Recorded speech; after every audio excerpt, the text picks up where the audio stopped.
જામફળ એક એવું ફળ છે કે જેને અમૃત સાથે સરખાવવામાં આવ્યું છે અને લગભગ વ્યક્તિને જામફળ ખાવું પસંદ હોય છે, પણ તેની પ્રકૃતિ ઠંડી હોવાના કારણે ઘણીવાર કફ થઈ જતો હોય છે, શરદી ઉધરસ થઈ જતી હોય છે.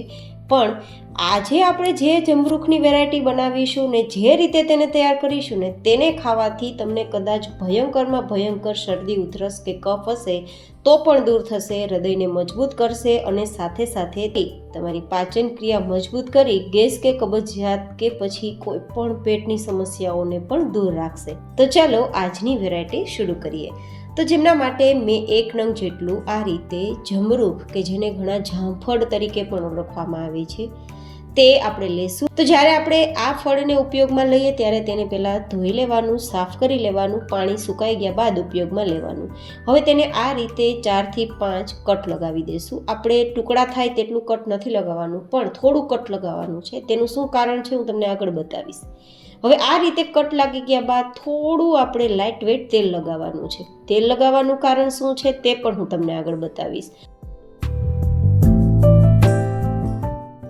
તો અહીંયા આપણે ગેસ ફ્લેમ પર એક સ્ટેન્ડ રાખીશું અને સ્ટેન્ડ ઉપર આપણે જે તૈયાર કરેલું જામફળ કે પછી જમરૂખ છે તેને આ રીતે રાખી દઈશું અને હવે આ રીતે ગોઠવ્યા બાદ ગેસની ફ્લેમ ચાલુ કરી દઈશું અને એકદમ ધીમી રાખશું. ધીમા ગેસની ફ્લેમ પર બધી જ સાઈડથી આપણા જામફળને આપણે શેકવાનું છે. કોઈ સાઈડથી આપણે કાચું ના રહી જાય અને કોઈ એક સાઈડથી બળી ના જાય તે જોવાનું, જેથી ધીમા ગેસની ફ્લેમ પર જ શેકવાનું અને આ રીતે ચપ્પુની મદદથી બધી જ સાઈડ ફેરવતું જવાનું અને શેકતું જવાનું.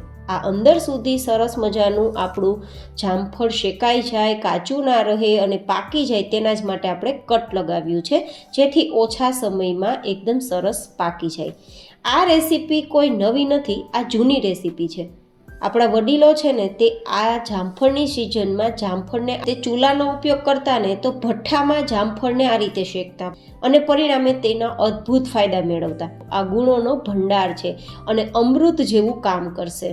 જામફળની પ્રકૃતિ ખૂબ ઠંડી હોય છે અને જો ઠંડી સિઝનમાં આ ઠંડા ફળને ખાવામાં આવે તો શરદી કફ અને ઉધરસ થઈ જ જાય, પણ જો તેને શેકીને ખાવામાં આવે ને તો તમને ભયંકરમાં ભયંકર શરદી કફ અને ઉધરસ કદાચ થયા હશે ને તેને પણ દૂર કરશે. શેકેલા જામફળથી તમારું પાચન છે એકદમ મજબૂત થઈ જશે અને પરિણામે કબજિયાત, ગેસ અને પેટની કોઈ પણ સમસ્યા દૂર થશે.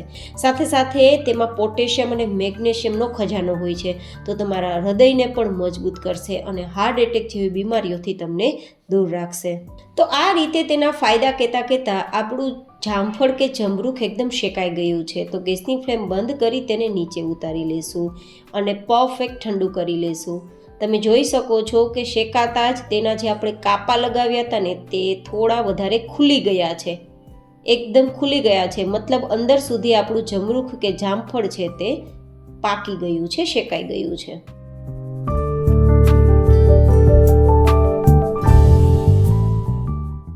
તો લગભગ 10-15 મિનિટ માટે આ રીતે છોડી દીધું તો એકદમ સરસ ઠંડુ થઈ ગયું છે અને ઠંડુ થતાં જ માત્ર તમે આ રીતે થોડું હાથથી પ્રેસ કરશો ને તો તેની બધી જ સ્કિન નીકળી જશે. મતલબ આપણે શેક્યું ને તો ઉપરની જે છાલ છે તે કાળી થઈ ગઈ છે તે બધી જ નીકળી જશે, કારણ કે શેકાઈ ગઈ છે. આપણે જેવી રીતે રીંગણાને શેકીએ ને ઓળો બનાવતી વખતે સેમ એ જ પ્રોસિજરથી આપણે શેક્યું છે અને જેમ રીંગણાની છાલ ઉતારીએ તે જ રીતે આની છાલ કાઢી નાખવાની અને તે જ રીતે નીકળી પણ જશે. જો આ રીતે થોડું પ્રેસ કરશો ને તો તમે સીધું પાણીથી ધોવું હોય તો ધોઈ શકો છો, પણ પાણીમાં ધોવાથી તેનો સ્વાદ થોડો મોરો પડી જશે, ફિક્કો લાગશે. તો તમારે આ રીતે ઘસી અને પછી જે ઉપરની કાળી સ્કિન દેખાય ને તેને કાઢવા માટે કોઈ ટિશ્યુ પેપર, કોઈ કપડાનો, કોઈ કાગળનો ઉપયોગ કરી અને સાફ કરી નાખવાનું. તો આ રીતે એકદમ ક્લીન થઈ જશે. જો અત્યારે બિલકુલ કાળું નથી લાગતું અને આમ પણ તમે નહીં ધોવો ને તો થોડો સ્મોકી ફ્લેવર આવશે ને તો વધારે સરસ સ્મેલ આવશે.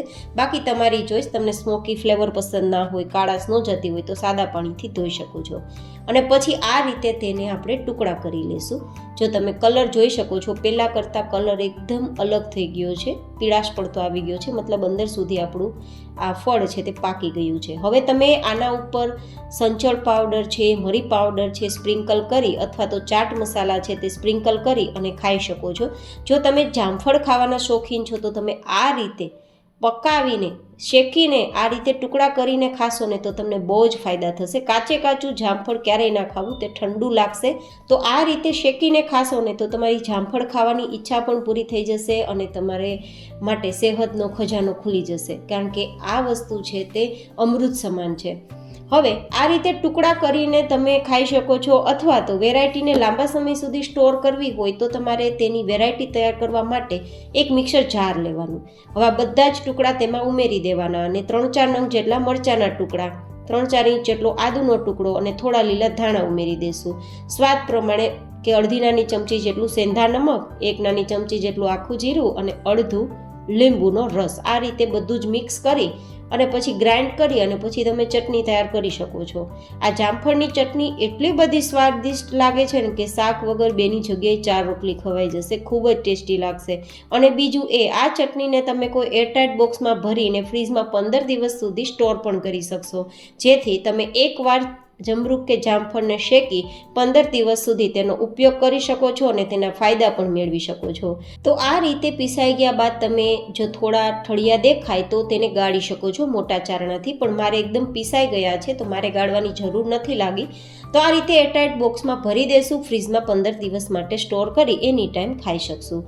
તો કેવી લાગી તમને આજે આ યુનિક રેસીપી મને તમે જરૂર બતાવજો. ફરી મળીશું એક નવી જ એન્ડ હેલ્ધી રેસીપી સાથે. ત્યાં સુધી stay healthy and stay happy.